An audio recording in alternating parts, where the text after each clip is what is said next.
Hello, my name is Katja Wiese. I am the director of Naturefund, an environmental organization in Germany. We have a very interesting solution for climate change. I would like to present it to you now. With approximately 7.6 billion people on Earth, 2.7 billion people still use fire to cook and to heat their homes every day. As a result, more than 35% of the world's population burns wood and other biomass, which leads to the production and release of CO2 in the atmosphere. The CO2 released from these activities is one of the leading drivers of climate change. But what exactly happens in the burning process? The burning process can be summed up in 3 steps. Step 1. When wood is set on fire, water evaporates. Step 2. Once it reaches a temperature of about 280 degrees Celsius, wood gases are released. These gases are flammable, and the burning process is called pyrolysis. Step 3. As the heat and fire continues, stable carbon polymers break and flammable char gas is released. When mixed with oxygen, char gas is burned and CO2 is released. Naturefund suggests a way to prevent the release of CO2. Stop at step 2. Our proposal to Green Challenge 2019. Naturefund and a team of engineers developed an energy plant which burns biomass until step 2. It is called CarboX.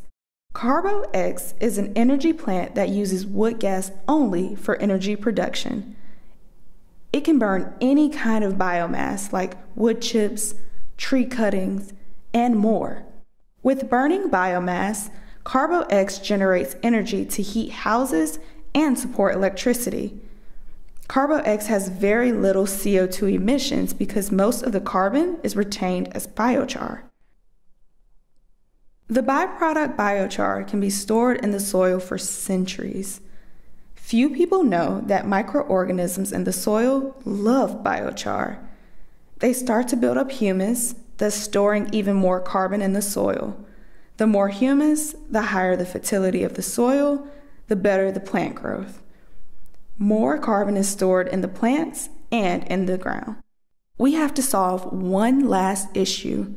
Where do we get the biomass from? Naturefund has a solution: dynamic agroforestry.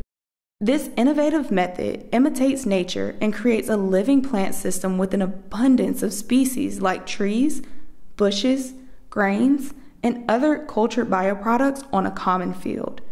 This combination creates a stable, healthy plant system with high biomass growth.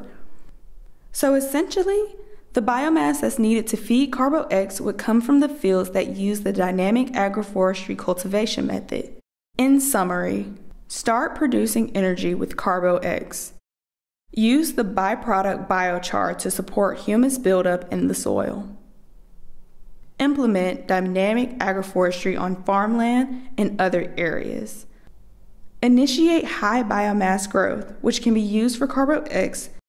This is the proposed solution from Naturefund and the engineering team of CarboX for the 2019 Green Challenge. As you can see, CarboX, biochar, and agroforestry could be a real solution in times of climate change. We really would like to make a difference together with you with Green Challenge. Thank you very much for listening, and thank you very much for your interest.